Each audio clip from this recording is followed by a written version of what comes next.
Emma, delighted to have you. Thank you for having me. We actually met once on Zoom, but this is the first time we've met properly. And we bumped into each other in Costa, the whole place, which we got here a little bit early. Discovery had some mutual friends, which was nice. Which is great, yeah. And tell us about family. Who's at home? Yeah. What have you left behind, so to speak? So yes, I was working for ITV News for many years, but currently I'm almost a full-time mum.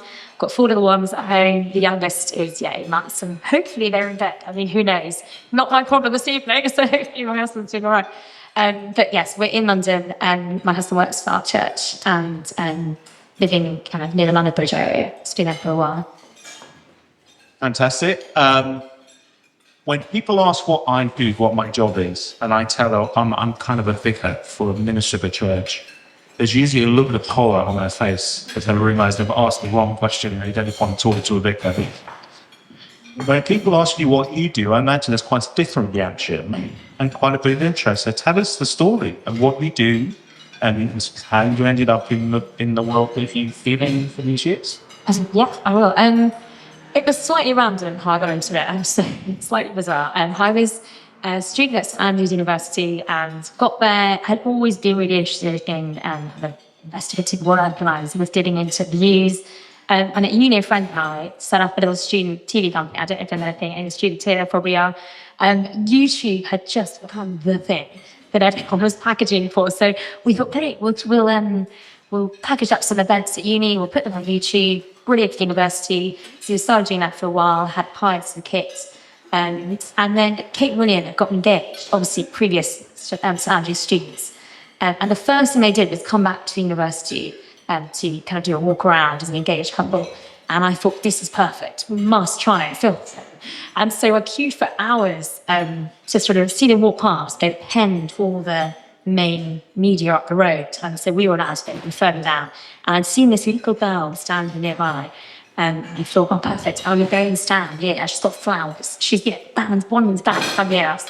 And we waited for hours, and sure enough, Kate came towards us. So I said to her, "Go, shout, Catherine." And she did, and Kate came straight over and took flowers. And I said, Miss Sheila, I'd love to just ask you a couple of questions about getting engaged to William, coming back to university, what it's like for the student TV company. And I did, 2 minutes of chat. Felt really terribly, was shaking all over. I called the university and said, of course, Kate, and put it on YouTube. They said, don't do it. Everyone will just take it off YouTube for free. And no one else said? No, yes, so they haven't done any interviews. She hadn't actually spoken on camera since being engaged, and so we knew we should definitely use this.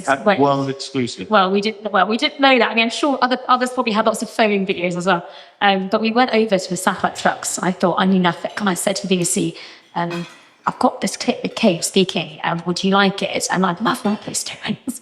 And they said, we'll pay for it, but sorry, we can't do any live experience. It's got to go through official channels. So I went across the road to ITV's one and said, we'd love work experience. And they said, sure. So they bought the clip, ran it on the news, and then we sort of went down and did some work experience for a while, and then I carried on there. I had to do some journalism training course on the side, and I've stayed on ITV News for years.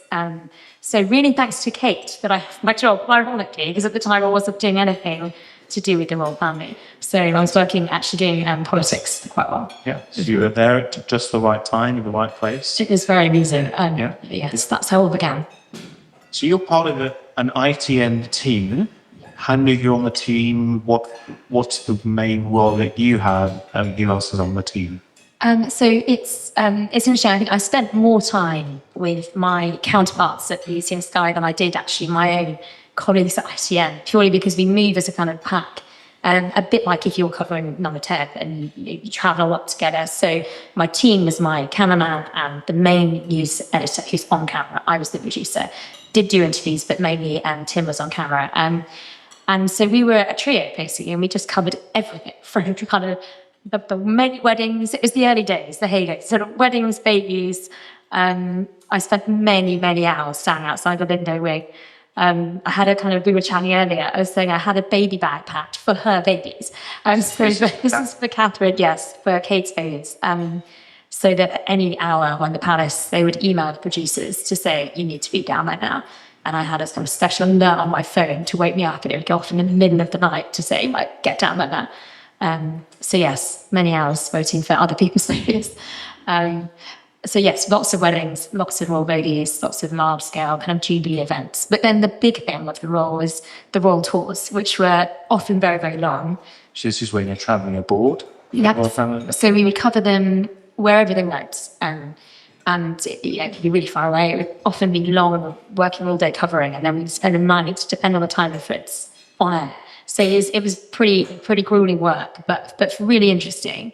And yeah, you see a lot of the background scenes on those trips. So how many years were you on the road in that role? Probably 3 or 4 years doing that kind of role. But quite big things going on in the royal family at that time. Big things.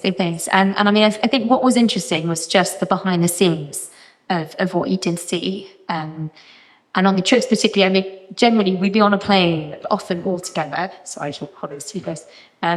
So all the press pack and the royal family? We would all travel, not always, but quite often if it was further afield on that plane. And, we'd get back and genuinely take care of rollers front. All her dresses were laid out on the chairs. You'd get into the loo on the plane to get into the finery. And we'd land. I remember landing in Bhutan, and we'd all get ferried off the back and line up. And they'd sort of come out way as if we hadn't all just been on plane. Maybe the only other people there, but apart from some dignitaries, and we'd film them coming out and waving, and she'd be in the loo getting ready. And that obviously she'd flew with hair and makeup as well, so they were kind of doing it on the plane. But you saw all this stuff, so it was fascinating. And just I think seeing them as real people, that's what was really interesting. Did they talk to you on the plane? They would. I think what was interesting about seeing them, I think, off camera was just getting to know them a little bit as just real people. And there'd be funny moments. I remember we filmed one event where we were in Bhutan, actually, and they were doing an archery competition. Archery is their main national sport. And they asked Kate Willing to get involved and do some. And so Kate took the first get. She was incredible. We couldn't even film it fast enough when she fired that arrow. And then Willie and it fell literally in front of his feet. He turned to us and just said, "Guys, cut, you cannot run that, please." And just really lovely moments that were just fun. And there was an earthquake once. We all were, in a building, and it was in India, and we had a huge earthquake. The drinks at the end of the week, they often did informal kind of thank yous to the team that came, and we would go, and Kate Willing would just mingle and chat to people. And I had a really lovely chat about, just how Kate felt about that, and she was missing her kids, and she got really nervous. So there were real moments. And actually one moment that I was really struck by, I think, was we had gone for a 2-week trip away. And I think it was the Telegraph newspapers, one of the ladies who'd be covering the weeks, and her father died while we were there away. And William came to the back of the plane on the way home, just sat with her, and they just chatted. And I just thought that was really, just the humility and kindness was really striking. So there were moments that you would, that were off camera that you would never know or see in any other moment. But I was often really struck by those times. So there was a mutual respect. You kind of need each other in a way. The royal family need you as the press, and you need them for your job.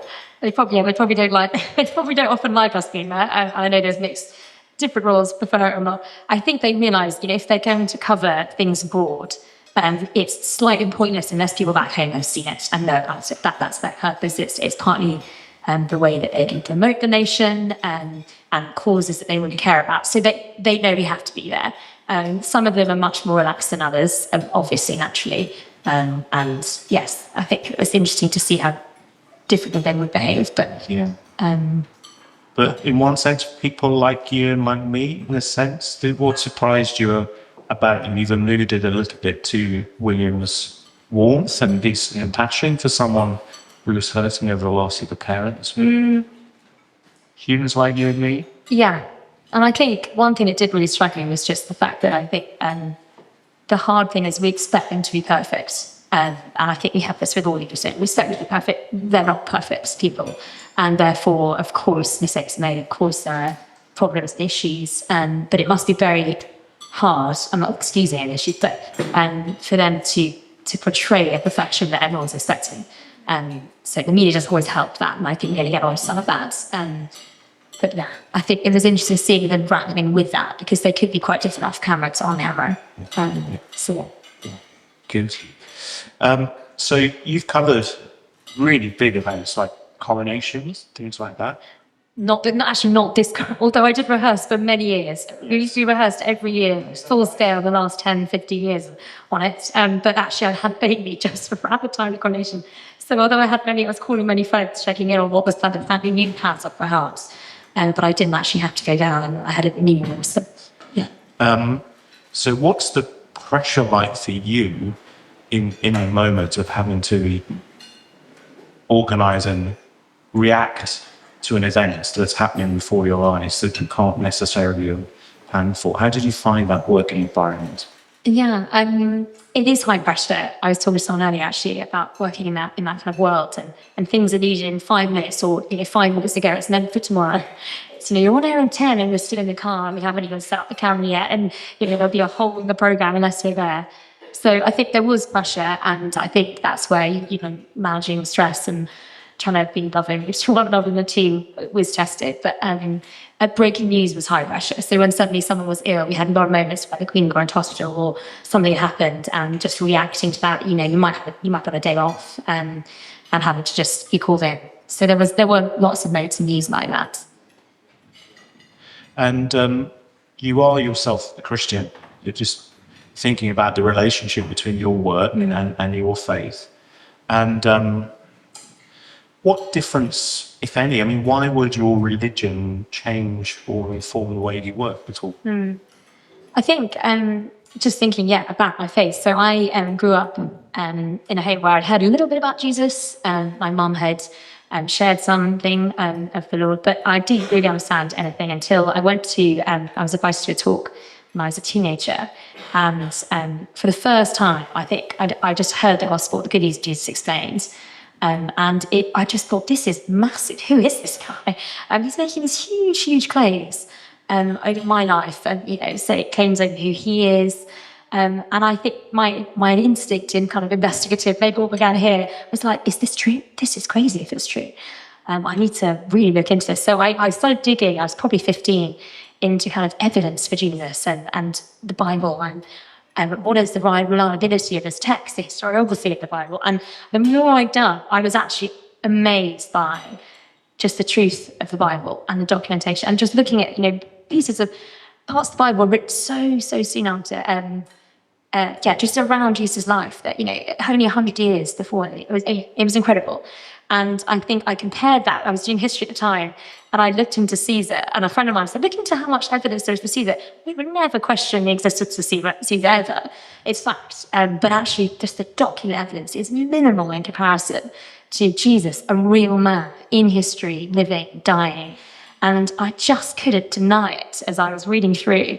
And another thing there was a particular verse in one of the evenings I'd gone to, a week of events, and they talked in Mark about Jesus serving, giving his life as a ransom for many. And I just thought, what is this ransom? What does that have to do with anything? But as I read the Bible through those years, I think it was more true and more real of how it described the world around me than anything I'd ever heard. The pain, the suffering, it was not rose-tinted. It was the most accurate description of life on this earth.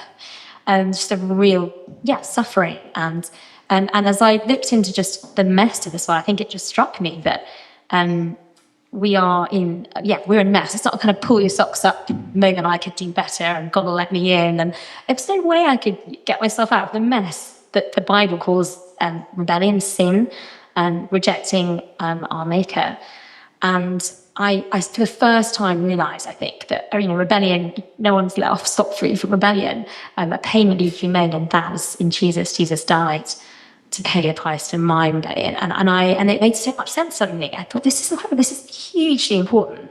And if this is true, and Jesus is God, and everything he says is true, it's life-changing. And he's either telling the truth, or he's a complete madman. There was no in between. I think it was the first time I realised that it had to be everything. He's either God or nothing. It was no sort of middle grey area.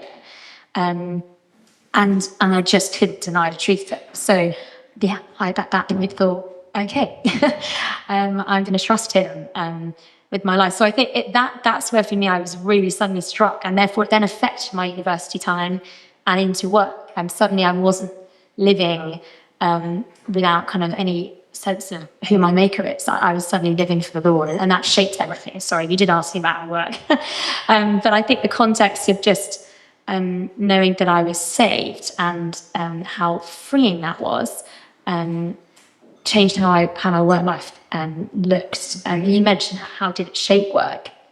Well, I'm aware that with yeah. the royal family, Yeah. they have a religious role as well. So the king is defender Yeah. of the faith and so on. So there's an intersection there for you in terms of your own personal faith. And a royal family, you in one sense have this public role of upholding. Yeah, I found it fascinating during the coronation. There was so much discussion over would he be defender of the faith or the faith, and I just kept thinking, I doubt many people in this debate have actually ever looked into what this faith is.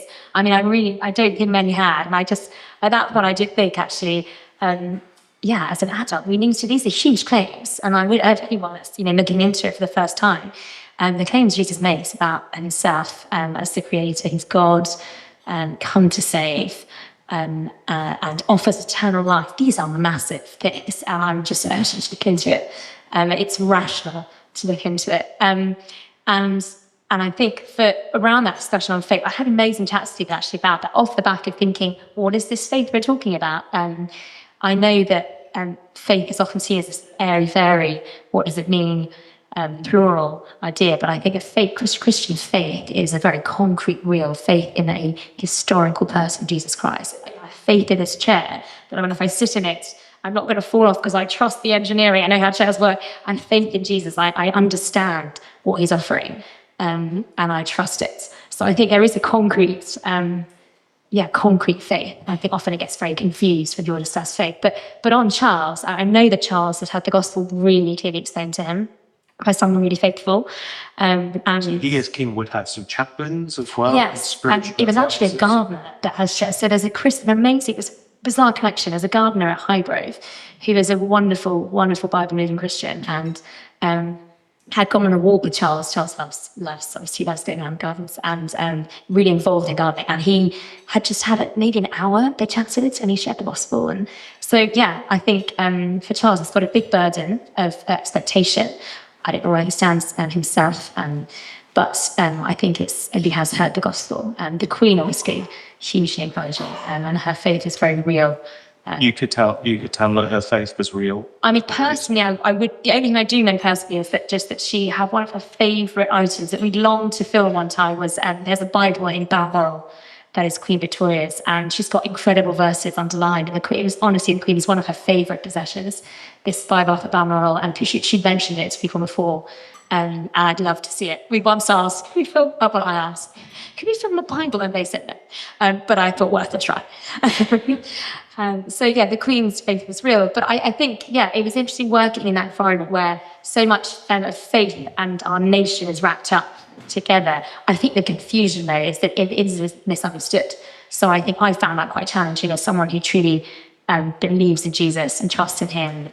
There was often people would say, talk about the Christian stuff. They'd say to me on the phone from the office, say something about, I don't know, anything to do with faith. And I just thought it was complex, because obviously I could say, well, actually, I really believe this. And and I long with others too, and I long for the world too.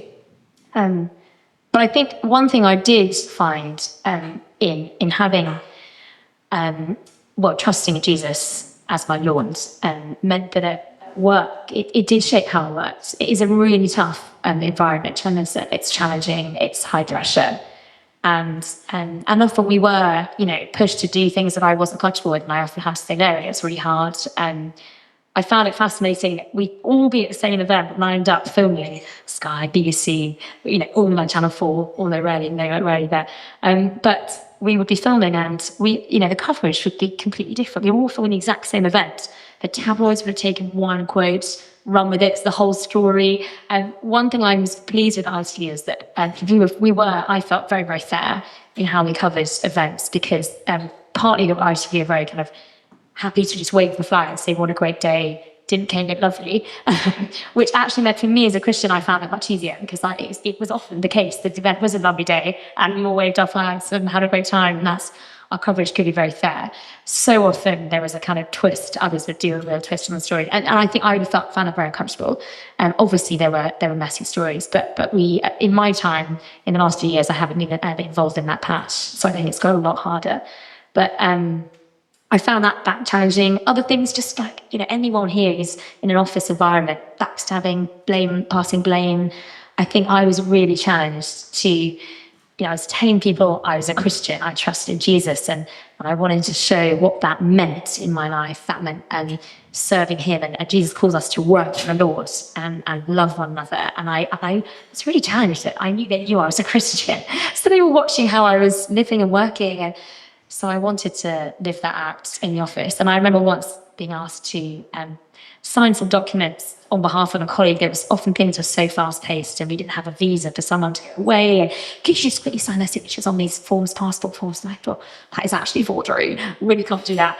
But, that went on all the time. And so I think just little ways, I just really, and I'm sure I've done so many mistakes in my own way, but just trying to live in a way that was different. And I think people, I hope, did trust me, and as the colleague, that they knew I could be reliable. I wouldn't pass blame on to them.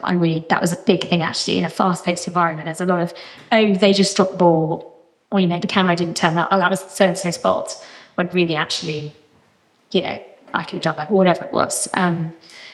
So yeah, there were lots of ways that shaped my work life. Yeah, and I take it that when we read the newspaper or watch the news and we think that's the truth, the whole truth, and nothing but the truth, is it always so? Yeah, it's a good point. I think what's interesting nowadays, because we all talk about, it's so common now, his truth, my truth, it's very confused. But what I love is that people still crave ultimate truth. They still know there is ultimate truth. We talk about fake news, which means there must be true news. So I think, we long for truth, even in a very confused world that we now live in. And I always just really cared about truth. And as a Christian, I think it's incredibly freeing to know truth. And that's one thing I've been amazed by. Actually, I've got a lot of friends who are really grappling in the dark. It feels like to find purpose and certainty in life. And I think as Christians, we can say, we really, really know that the Lord has offered us the gift of eternal life. I know where I'm heading, and that just shapes everything I do now. And that it's true. And I've seen lives changed. I can't, my life's been changed. I've seen it in friends. And I just, it's incredible to see that. And I've had great chats with friends over truth in journalism, and there's so much untruth. And it's messy. When you say with friends, I mean people in the colleagues, industry? Yeah, colleagues. One of my best colleagues, who actually took over my maternity and is still covering the royals now, she came to church a lot with me. She came to my own church, I was at St. Helens in Bishopstick, and she came to broadcast there. So we had great chats, and she really struggled with the idea of truth and how in journalism you can really get, I guess, encouraged to, put things out that people want to hear. And that means truth then goes out the window. And that's just really sad. Don't sell your newspaper. Yeah, you know your audience. Yeah. And I think tabloids have an easier time of it because they can run, in a way, actually working in broadcasting. You've got the footage, you have to run what you see. Whereas you can take a quote, do anything with it. So I found it easier to be fair and honest in what I was seeing. But I mean, even in interviews, we covered an interview once with William. He made a comment that I could see his press officer's face just fall. It was just a sort of throwaway comment on an issue that he really cared about. But it just really came across badly. And afterwards I was getting lots of calls saying, please don't run it out of context and all this stuff. And we ran it just fairly in full. You could see it was a slip of the tongue. It was there. I think my office were very, very keen to try and cut bits. And, you could have made it really, really bad and it would have been a headline everywhere. But it ran in full. And I think little things like that were just, again, it's just showing actually, that would just be dishonest of me and disservice to truth. And yeah, I think there were moments like that. But I felt like actually if I'm claiming that I am someone who isn't living for myself and my own job and career, then this shouldn't matter, actually, my furthering, or even if I get in trouble for not doing something that just shouldn't matter. This isn't my main priority. And if God is a God of truth, and we want to be able to take him at his word when we read the Bible, that means as you do your work, you want to be speaking the truth. Exactly. And I think also, if I'm not speaking truthfully to people, when I then start talking about Jesus with them, why would they listen to anything I have to say? And I guess, we can trust Jesus' words in the Bible because we can, can talk from the Lord. And the more you look into, I really would urge you. I'm sure you'll run Christianity School courses, but if you've as a never looked into the good news of Jesus, please do. I mean, the claims are so massive that it is life changing, and therefore, that you need to know that you check them out for yourself as an adult. I think so often I've got friends who've heard about Jesus as a child at school, and have just sort of put it to one side. But actually, if he's really truly the King of all, which the Bible says he is, then he's reigning right now as we sit here in this room. He's in charge, and either, if you don't trust that, you want to be pretty sure that you've looked into it first, and there's a lot to lose. So I think I would urge you to ask friends that support you or do a Christianity School course, and knowing the person of Jesus, the true person in history, does change everything. Please do. Or ask questions in the end as well, because it's great just to keep looking. Plenty of time for questions as people interact. Here's a harder question, maybe. If you had your opportunity to talk, as that gardener did with Charles, you had a one-to-one with King Charles, either off air or on air or a combination, what would you want to say to him as the king? Good question. We did have a few off-air chats, but they were much more random. And unfortunately, I wasn't bold enough to go there right then and there. I think I would want to ask him, I guess, from one thing to another. I think I'd want to say, if Jesus is Lord of all, how would that change how you live today? And if you haven't ever considered it, that it's true, I would really urge you to. I would just push him to think more about the effect it would have on his life if it's true. Because if it is either true, and therefore everything he claims about our future, about heaven, about hell, about eternal life, the incredible gift of being part of his kingdom, this perfect kingdom. And I think with Charles, I want to say, your kingdom is not perfect, and your kingship is not perfect. It would be a lie for us to assume that it is. Would we love to be part of a kingdom that's perfect? Would we love to be part of a kingdom that we know, what is brilliant, it's growing here now, where there'll be no pain, no suffering, no mistakes. I'd want to sort of appeal to that. Yeah. I hope you get the chance. Yeah, that would be great. Deep brain, that would be great. Emma, thank you so much. Thank you for having me. We're going to have a lot of time for questions. Maybe you want to know who Emma's favourite royal is. What's really going on with Harry? Fantastic. Yeah. Or hopefully some questions about faith and public service and the royal family. Well, you're going to have some good time for that in a few minutes. And as we have each evening this week, we're just going to spend a few minutes reflecting on some of the comments of our speakers, so Emma this evening, and her work with the royal family, and just try to think, what does that have to say, or how does that connect with the life of Jesus? And that's what we're going to do by taking a moment to look at a few verses from this biography of the life of Jesus, one of the Gospels on the middle of your table, and we're going to just look at a few verses from chapter 18. So that's on page 46. If you want to take a look at that with me, page 46 and John chapter 18. I live and work in London, and one of the great joys and advantages of cycling around London is that my route to my office takes me past Buckingham Palace every single day. So I know whether the king is in, I see if the flag's up, and what strikes me, particularly I think for 8 months of the year, And right now, every day when I go past is how many hundreds, thousands of people start to make their way down the Mall to Buckingham Palace every single morning. It seems that the whole world is in London. The whole world wants to have a sneak peek at the royal family, maybe just bump into a member of royalty or see them drive past in a car or something like that, or certainly having their photograph taken outside of the palace. And I think if we're British, we take for granted maybe that we have a royal family. And it's only when others come to visit that they ask us questions, or particularly when I visit America and people ask me whether I've watched the Netflix series on the royal family and the Queen and so on, that for them they're fascinated by something that's sort of everyday for us. But I do have a personal interest in the royal family because I'm an Aston Villa fan, and so is Prince William. He's an avid Aston Villa fan, a diehard. We haven't won a trophy in 30 years, so I'm just waiting for him to become king, and I'm pretty sure things will change and pretty quickly. Well, Emma's insights tonight already have been real eye-opening to me, and I'm sure to many of us, peeling back the curtain to help us catch a glimpse of the British royal family. And maybe you've got questions, as I said a moment or two ago, that you want to ask about them.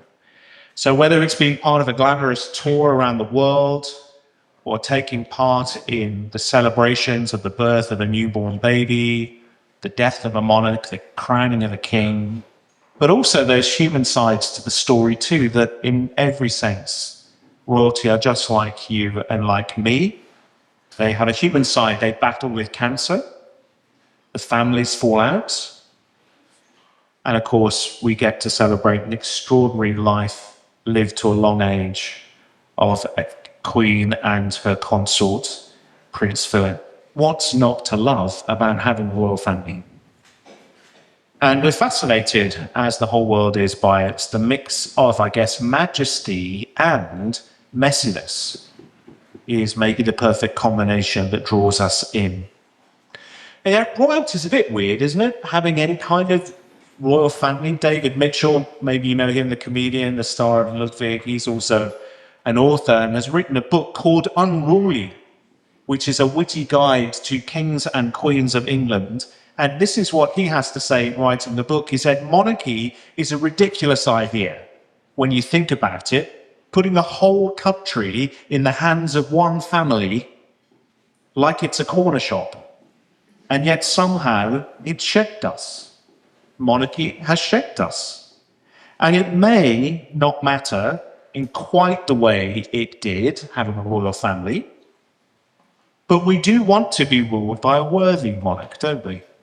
And that's why so many of us have the Queen in such high regard. We want our kings and queens to be fitting examples of what it is to rule. Well, tonight, I want to take us to another royal scene, to a different kind of king, to one who lived 2,000 years ago and yet continues to shape us and history. Right now in the world today, there are 3 billion people who claim this king to be their king, and they call themselves Christians. So let's jump into the story. We're in John chapter 18, it's on page 46. I'm only going to read 3 verses for us. They're little 36 down to 38, so towards the bottom of the page. And this king is standing in an unexpected place. He's not in a palace. He's in fact before a Roman governor, Pontius Pilate, in a court. And when you join the story, Jesus has been arrested, and the charge is that he claims to be a king, and that is viewed as a threat to Caesar and his empire. The religious leaders of the day want him dead. Pilate is skeptical, maybe annoyed, and he asks this key question. Verse 36. Jesus said, "My kingdom is not of this world. If it were, my servants would fight to prevent my arrest by the Jewish leaders. But now my kingdom is from another place. You are a king then, said Pilate. Jesus answered, You say that I am a king. In fact, the reason I was born and came into the world is to testify to the truth. Everyone on the side of truth listens to me. What is truth? Retorted Pilate. With this, he went out again to the Jews, gathered there, and said, I find no basis for a charge against him. So Pilate asked the question, Are you a king? And Jesus responds with this extraordinary statement, My kingdom is not of this world. If it were, my servants would fight to prevent my arrest. My kingdom is from another place. Now you can imagine Pilate's utter confusion at this point. The kingdom is not of this world. And what kind of answer is that to a Roman proconsul who is trying you on the charge of potential treason? I mean, he only knows one kind of king. Kings like Caesar, or in Emma's world, the modern royals with their palaces, security teams, carefully curated images. Kings, well, they have armies. Kings wear crowns. Kings fight for power. The splendor of it all. But Jesus, his kingdom is a strange kingdom. It's literally, he says, out of this world. It's out of this world. He's got no soldiers. He has no palace. He has no crown except soon one made of thorns. And his kingdom, he says, it's not of this world. The Greek phrase here means his kingdom isn't rooted in the systems of this world. It's not a man-made empire built on coercion or violence or self-interest like the Caesars of Rome. His kingdom, as we discover if we read through this story from beginning to end, his kingdom is a heavenly kingdom. My kingdom is from another place. It's from above. In fact, if you go back to the very beginning of this gospel, you realize that Jesus has come from that kingdom above and entered into our world for a time before returning to the kingdom that he's come from. So he's speaking in the most extraordinary terms to Pilate. Pilate says, Are you a king then? Are you a king of the Jews? And he says, No, my kingdom isn't of this world. It's from above. Jesus, when you read the Gospels, you realize, says some quite crazy, scandalous, extraordinary things. Jesus says the kind of things that no human being would say, whether they be religious like the Buddha or Muhammad or Moses, or whether they be a philosopher like Aristotle or Plato. They don't talk in the way that Jesus talks or describe themselves in the way that Jesus does. Jesus says, I've come from out of this world and my kingdom belongs there. In fact, he claims when we read through these stories to not only be from another world, but to be the one who can forgive us, our sins in this world.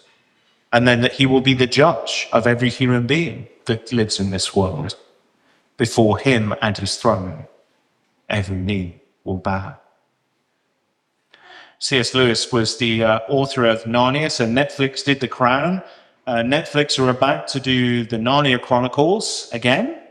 And Lewis became a Christian at the age of 30 as an intellectual at Oxford University. And he became a Christian and reread the Gospels, coming to this conclusion. He says, thinking of examples such as this that we've read tonight, that Jesus is no mere mortal like you and like me. He says, I'm trying to prevent anyone saying the really foolish thing that people often say about Jesus. I'm ready to accept Jesus as a great moral teacher, but I don't accept his claim to be God. People say. That is the one thing we must not say. A man who was merely a man and said the sort of things Jesus said would not be a great moral teacher. He would either be a lunatic on the level with the man who says he's a poached egg, or else he would be the devil of hell. You must make your choice. Either this man was and is the Son of God, or else a madman, or something worse. You can shut him up as a fool, you can spit at him and kill him as a demon, or you can fall at his feet and call him Lord and God. But let us not come up with any patronizing nonsense about him being a great human teacher. He has not left that open to us. He did not intend to. Now, my kingdom is not of this world, says Jesus. It's a kingdom that will last forever. It's an eternal kingdom that's already been won, not through swords, but through his death on the cross. And to see the human side of royalty, whether that's Charles's mistakes or Kate's elegance or William's kindness. They're impressive, many of them, I'm sure, but they're flawed like us. And yet Jesus is utterly different and unique. His kingdom doesn't need fighting for because it's eternal and unshakable. I wonder this evening as you listen in to these stories whether you thought there could be a kingdom that lasts forever and a king who deserves to reign, whose name is Jesus. Pilate presses him in verse 37, "You are a king then?" Jesus replied, "You say that I am a king. In fact, the reason I was born and came into the world is to testify to the truth. Everyone on the side of truth," Jesus says, "listens to me." Pilate, somewhat cynically, says, "What is truth?" Verse 38. That's a question, isn't it? What is truth? Feels so very modern, doesn't it? Emma, as a journalist, wrestled with it in her trade. Fake news, fast headlines, the pressure to twist stories. She said she fought for truth because she found her God to be the God of truth. And Pilate is smirking when he says, "Can we even know what's true? We're bombarded with competing truth claims. Are your feelings the guide to truth?" But Jesus doesn't flinch. He says, "I came to testify to the truth." You see, in John's Gospel, truth isn't about facts. It's about people. And Jesus, just a few pages earlier in John chapter 14, says, "I am the truth." He's come to show us who God is, who we are, and what really matters. So I love the fact that God isn't just a strange idea, a vague idea. He's a person that you can get to know. And he testifies to this truth not from a throne, but from a trial and from his death. In a few hours, he'll go to the cross wearing a crown of thorns, because as C.S. Lewis also put it, history teaches us we need saving from ourselves. And 3 days later, Jesus would rise again from the dead. No earthly king has ever done that. Queen Elizabeth, as little as I know of her faith, was quite sure of this, that she would one day lay down her crown at the feet of him who is the King of Kings. She saw her life and ministry as a queen of this country as serving the God who is King of Kings and Lord of Lords. And she looked forward to entering his kingdom, as do all of those who know him through Jesus Christ. So Jesus ends our little reading tonight with an encouragement and an invitation to each of us. Everyone on the side of truth listens to me. Pilate, it looks as if he just walked away at that point. He wasn't ready to listen to Jesus. Too busy? Too cynical? Too invested in Rome's power? I don't know. His question, what is truth, just kind of hangs in the air as he dismisses the claims of Jesus at the end of the day. And this story reveals really there are only two kinds of people in this world. those who live for the kingdoms of our days, like Pilate, wanting power, control, and temporary glory, and those who understand and listen to Jesus' words and long to enter his kingdom that's eternal.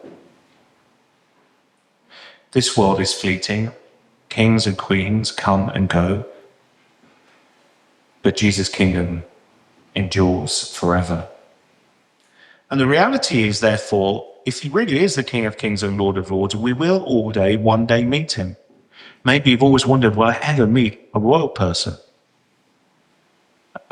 You will. You'll meet Jesus as the King of Kings and Lord of Lords. And the question really is, are you ready to meet him as your Saviour or meet him as your judge?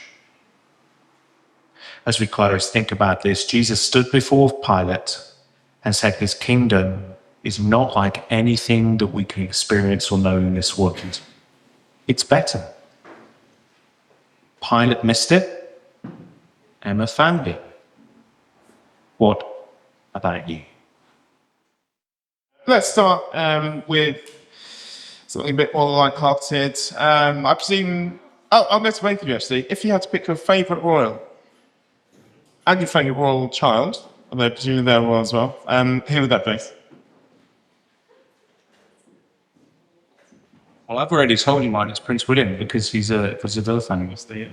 And he's raising his boys, and maybe Charlotte as well, to be Villa fans. So we hope it will be a long, fine tradition that goes on.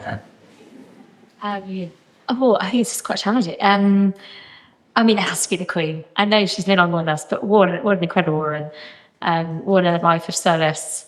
Not perfect, but wonderfully encouraging. Yeah, monarch. So I think I have to say the Queen. Favourite child? Was that the question? I mean, Louis. How hilarious is Louis? Gotta say Louis. I think, yes, probably Louis, because he makes me now. You can ask this. Have you met Meghan? If so, what's she like? I have not personally met Meghan. I have, the majority I have, but not Meghan. I was having my first child when she sort of came on the scene. What was the second half of the question? What's she like? Okay, The definitive... friends of mine, so I'm going to just check out saying. The hard thing about questions on Meghan and Harry is that obviously, as a Christian, we don't want gossip. And so much of it, unless you know the person, it's unhelpful, isn't it? And what I do know, though, is lots of friends of mine have worked for her and are currently, well, not anymore, but were with her till she moved away. And I think she was in a very difficult, challenging role that potentially was unexpectedly difficult for her. And I think that probably made things high pressure for her.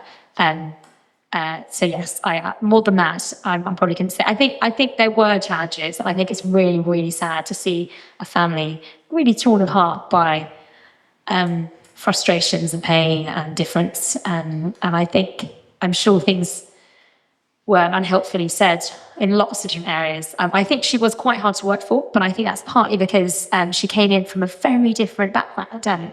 As a celebrity, I think in the UK, we treat our royal family, they're not celebrities, they're a sort of different bracket. And the rest of the world doesn't necessarily put them in that bucket. They're in the celebrity category, but not when you're from the UK. Yeah. And, we know they are actually effectively working for us. If you're a Republican, I know they're very different views. But I think that therefore meant it was difficult. So I think it's hard. And I think Harry's in a very difficult position himself now, which is sad because, we did a lot of filming with Harry. We had great times, did a lot of the Invictus Games in the early days. Right, yes. The triumphant trio as they were then. There's been lots of ups and downs, haven't there?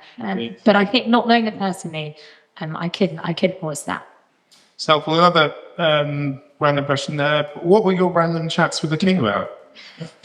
Hilariously, my most lobsters. Of course. He was quite a joker, and actually Camilla is even more of a joker. And often there's one cameraman, they used to always end up dancing. Anyway, at different events. She's very, very funny. Charles, we were at an event in Scotland, and we were both standing next to each other. We weren't filming yet, and he was told to come and meet some people right next to me. And he started joking about this lobster that was on a tray in front of us. And we just got fits of giggles because we didn't quite know what was, neither of us knew what was about to happen. And it was an event where they were talking through local foods and we were meeting local businessmen, and we just got in giggles about this massive lobster. It had a very funny look on his face, and he made a comment about that and we had a laugh. He talked about his kids once with me as well. And yeah, so we had a few. I was St Andrews, which helped because we then had a reference. So he was the parent of a child at St Andrews, so he talked about that. Which you are. And just yes, your son is a St Andrews. Okay. As is the stores. Everyone's there. Let's maybe a bit more serious. What impact did the Queen's faith have on the nation? What impact did the Queen's faith have on the nation? Did it have? Yeah, if you could perceive. I think it was wonderful when there were moments. I mean, we did the Christmas message a few times, so it changes each year. So ITV films it one year and hands it out to everyone to run this at the same time. The next year, Sky might do it, BBC. And we did it one year. I kept a ball from a tree behind. I'll keep the ball. But we Stole the ball. No, actually, let me just clarify that. We decorated the tree. It's all very hilarious. It's all very staged. And it's beautifully done in the palace. But we decorated the tree, did the room, and we used to take the balls, which we bought home. But they're in the message. They're in the Christmas message.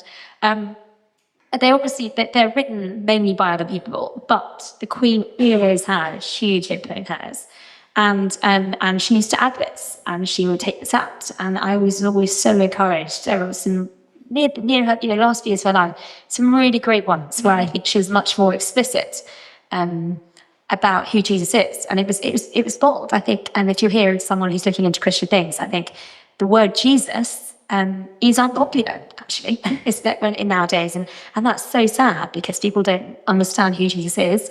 You mentioned how Pilate said, he clearly didn't want there to be another king, and to challenge him, we don't want there to be another king. Our instinct is we don't want someone to be ruling over our lives. That's an instinct, isn't it? So by nature, the Bible tells us that we don't like to be told what to do. That's in our sinful nature. And we see that, I think if we're honest with ourselves, we see that in ourselves. And so, yes, being told that there is a king is a huge challenge. Sorry, just got off the question you asked me originally. But sorry, I went off on a tangent. What the original question? Queen. Yes, so I think therefore Jesus' name is a challenge to people because so I was just talking about how I was up and up the night with one of my children last night. So I was hoping by this point in the evening I would be too sleepy. Yes, so I think hearing Jesus' name has really mixed reactions. So for the Queen to go there and be much more clear about Jesus' role is brilliant. And I found that hugely encouraging. The nation, so many people watched that. Absolutely. And also, as you quoted, there are amazing quotes from the Queen of her talking about the true king. And as a monarch to say that, it's got to make you think, doesn't it? The Queen, who we all respect and love, she trusted in Jesus as the king. And I think that in itself would make me want to look into who Jesus is. And that's enough to make me question. Anything to add? I do think that permission to talk about your faith in the public space, if the Queen does it, anyone can. Whereas I think for many years Christians have felt that was the one thing they couldn't do. And as you say, if the Queen does it, it gives you the opportunity and the permission. So I think it gave Christians and the church more generally greater confidence to share personal stories of faith. Great. Just bouncing off the fact that you said you were up last night. How do you balance? Interesting question here about just the work-life balance, being mum, doing the job that you love. How do you balance something you love, work, and being a mum? Any advice for anyone doing that? I guess, but particularly this person asked for advice for Christian women who have passion for work and family. Yeah. I think it's really hard. I think the reality is I haven't balanced it because now I'm a full-time mum at the moment, which has been great. I think either way it's a job, isn't it? And you were talking about earlier just about how, because I'm a Christian, I'm trusting Jesus, my Lord, everything I'm doing, I want to be serving him. So me just, changing nappies and doing the mundane school runs. Actually, I'm doing it for the Lord. I want to be showing people that that's my priority. Likewise in the office. So I went freelance for a few years in between kids and but fully off with them at the moment. And I will, I probably will go back to something. But I think In journalism? probably whether it won't be as busy and as long hours and on the road or anything like that. I think the question I've always just asked as a Christian in any part of life, in any phase of life, is how can I serve the gospel best? How can I serve the good news of Jesus going out and telling people? And I think it came to the point where I realised actually I did have wonderful opportunities to work, and there are so many great reasons to be doing that. But actually, the balance of my husband works for our church. I wasn't wanting him to do less ministry because I love my career and must continue in the job. But, I think that's if you love your job, it's a natural desire to want to carry on. You've worked hard at it. But actually, no, the gospel, the good news of Jesus matters more. And career isn't, it's not everything to me at all. It was just like a job, actually, paying bills eventually. So I think, it came down to that and thinking through how can we together in our family serve the Lord and tell as many people as we can about Jesus. Actually, that meant that it was better for me to be doing a full-time mum things, but time can be freed up to do ministry in this phase of life. And it's been actually a real gift. I mean, I think seeing kids in them, I was just joking about, we try and teach our kids the good news of Jesus. That's one of my jobs as a mum. And the other morning, we were trying to do some Bible time at breakfast with them, and one of the kids is like, throwing a bowl of cereal on the floor under the table. Everyone says, "Not the Bible!" And I was just thinking, oh no. But the ups and downs. But then you have these joyful moments where kids ask questions that we really should still be asking ourselves. Well, someone came in the other day and said, "What happens when I die?"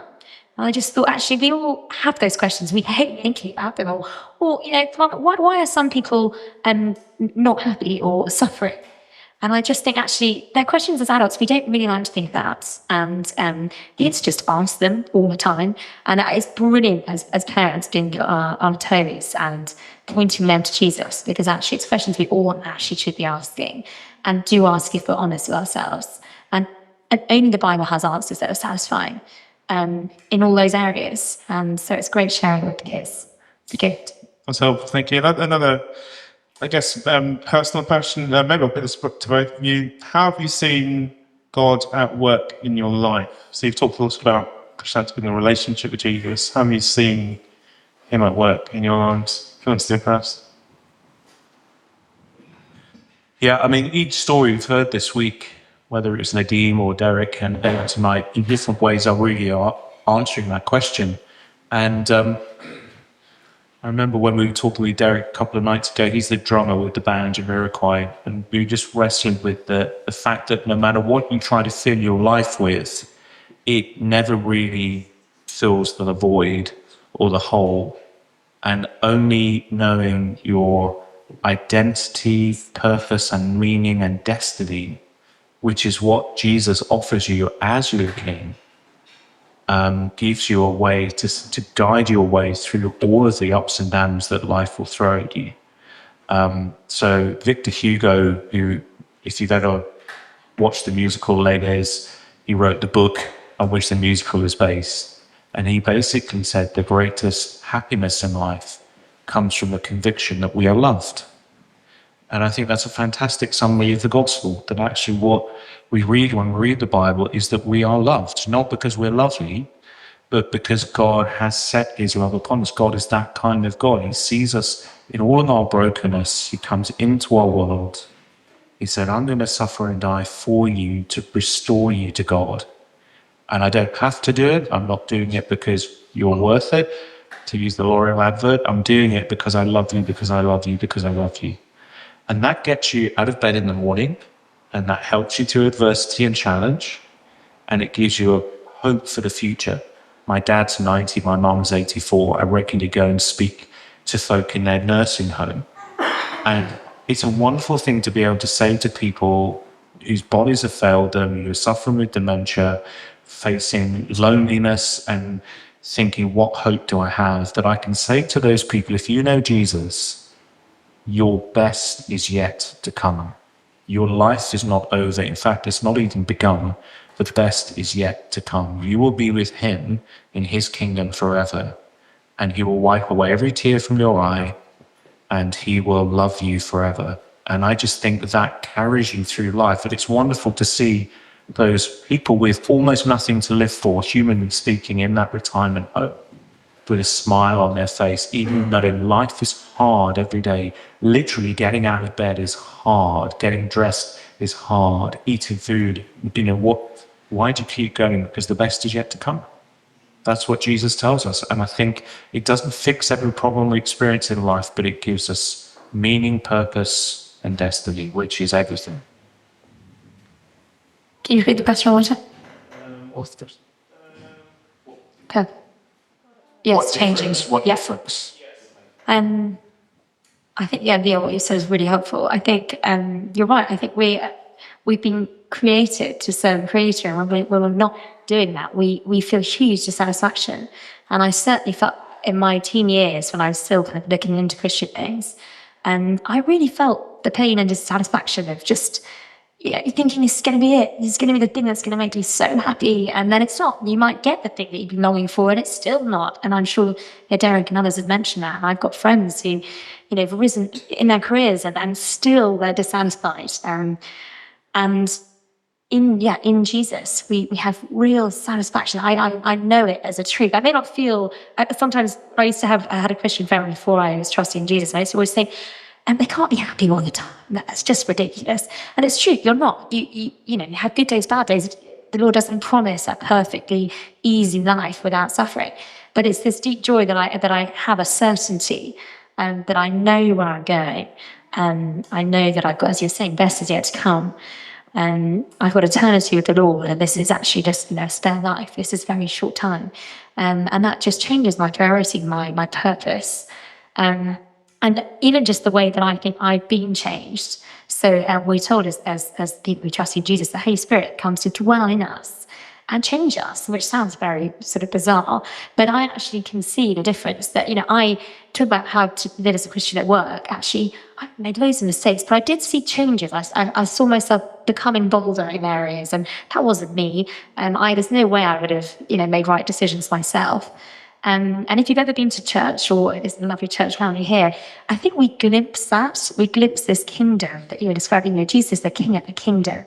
And we glimpse it in church where people are loving one another from all different backgrounds. We long for that unity in the world. People are always talking about unity. You glimpse it in a church environment because the Lord is changing us to love each other. And it's often what strikes people. If you've got Christian friends, is there something about them that's different? Have you noticed that? It's Jesus changing them, and it's beautiful, and it's something that you're long for. So I think if you've ever been to a church where you've seen that and noticed that and wondered why, it's God's work. He's changing us to be ready for the kingdom that's to come, eternity. Thank you very much. I guess a question from someone who doesn't share that perspective on Jesus. We're often disappointed with our leaders. What is different about Jesus? You're right. I think, we're so disillusioned at the moment. Leaders come and go. How many prime ministers we had in the last 10 years? It's becoming a bit of a joke. I think, leaders come and go, and they make mistakes. I think we expect perfection from our rulers and our leaders. They will never be perfect. The Bible tells us that no one is perfect, and not even one. And that the Lord will raise up and bring down rulers. We see it all the time. The Roman Empire was left to a part of the British Museum. At one point, no one thought that would ever end. And it's part of our life, and yet we long for. Why do we long for more? Because actually we were made for more. And I think seeing Jesus and getting to know him as you read the Bible, and what he offers is incredible. The perfect King. He knows me because he made me. And therefore, when I live in the way that he says is best, I actually do live a much happier life. Doesn't mean it's going to be easy, but I do live a happier life. His kingdom will have no pain, no suffering.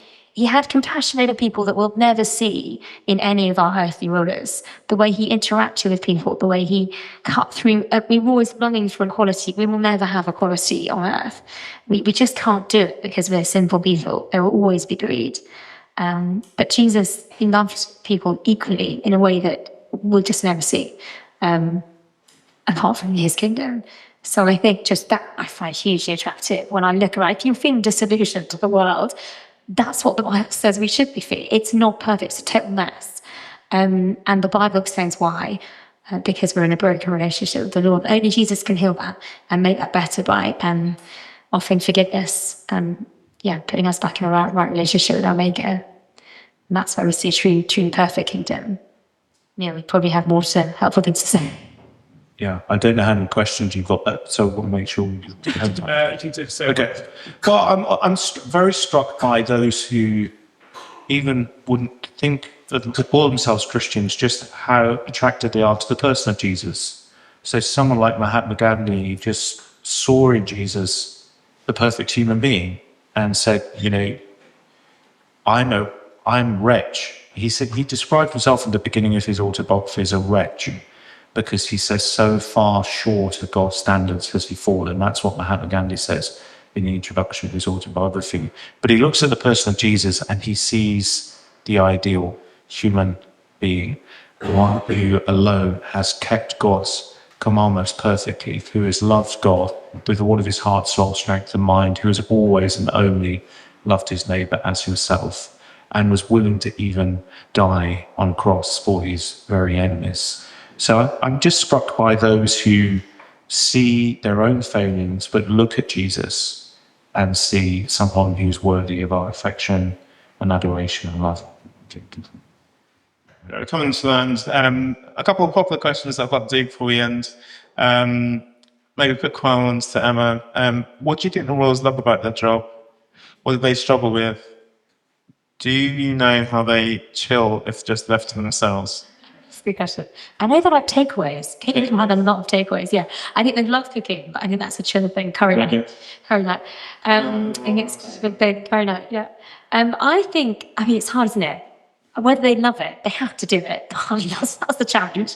Not much choice for the majority of them. I think they must love that they can further causes they really care about. So I think, isn't it unique that they can say, no, I really care about this issue, and I'm just going to go and try and help that area. Not many people have the ability and the influence to do that. So that must be a joy, and I know that many of them have huge areas of things they're really passionate about. They must love that. Love meeting people. We used to film the Queen, we used to amazing people, and her interest in them was remarkable. Even at her much older age, she'd remember their name and just the interest. So she must have loved that. But chilling. Quite fun seeing them on the plane with their headphones in. Always wonder what soundtrack they had on, or what movie. What they got to do. But I think they love they love dancing. They seem to all like dancing. Yes, who knows? I think they probably have really fun times together. In fact, a lot of games within the royal family. I think they do quite a lot of family game time. So I'm sure they do relax. I hope they do relax. Probably is quite tough, but I'm sure they work hard to. Another quick one, The Crown, have you seen it? I've actually only seen first season. I found it quite hard to watch because it felt so lot of work. I'd seen things and think, that's not in the obituary yet. We must put that. I just couldn't watch it in a relaxed way. We were constantly having to update every obituary. We got one for everyone. And I would find it very hard to watch it in a relaxing, novel way. So, yes, whether it's all true as well, I think it's, watch it with a little bit of a pinch of salt. Right, final question. They have seen it. They have, yes. not all of them, but many of them have seen bits of it. Gosh, that must be weird. Really weird, and they probably don't read much of the news either. I think they're given, and they're told some headlines and updates that I think it'd be pretty hard to constantly watch yourself. Yeah. Final question then. Why should I guess someone considering the things that we've been talking about, and the things we've been saying about Jesus being a ruler, wanting to rule our lives, why should I give up my life to be ruled by someone else? I enjoy being able to call the shots in my own life. And just a minute, each of you. Well, temporarily, that might be the case. But actually, the ultimate statistic is 1 out of 1 of us die. So there's a day coming for each of us where we don't call the shots. And sooner or later, we realize our own brokenness, whether it's something we've said or done that we bitterly regret and can't undo or unsay, or whether it's we fall ill or a broken relationship. There are so many ways where reality bites sooner or later that we are not in charge of our lives. And we, along with everybody else, make up this broken, messed up world. And what we really need is for someone to put all things right.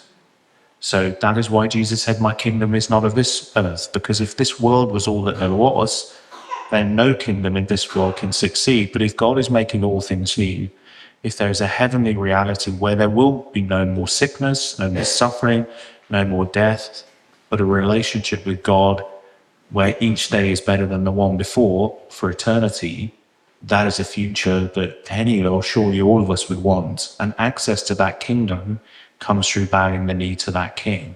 And that's a lovely thing, to be in the hands of a God who loves us, who provides for us, who protects us, and who we rightly adore and worship. So I think life, sadly, is not going to work out. We may have a day where everything is perfect every now and again, but reality bites sooner or later. And what we need is a new world where God is in his proper place and we are in our proper place. And I think we would never and could not be happier that in that world we just don't know it yet because we've not been there. But we have to trust Jesus that that is a future that is well worth us enjoying and having together. Yeah, I think that question comes, it's a good question we will probably ask. It's come from a place of never having had someone perfect in authority over us. We've never had the perfect parent, the perfect boss, the perfect ruler, politician. And so we assume authority is negative, actually, don't we? But imagine having the perfect ruler who actually loves us more than we love ourselves and knows us better than we know ourselves. Well, then, of course, I want to be ruled by them, because they're actually take care of me in a way that I can't even take care of myself. I make terrible decisions. I see the fallout of my mistakes. But having someone, and Jesus does this in the Bible, telling us that what the best way to live is, our Maker who's created us, from nothing, knitted us together in the womb. Of course, that's someone I do want to follow. And I think if you're interested in that, do look into it, because it is life-changing. And as you say, it changes life forever, not just for now. Well, I'll probably should pause there. Thank you very much for coming. Do you want to give these guys a round of applause? Thank you so much, Neil. Thank you so much.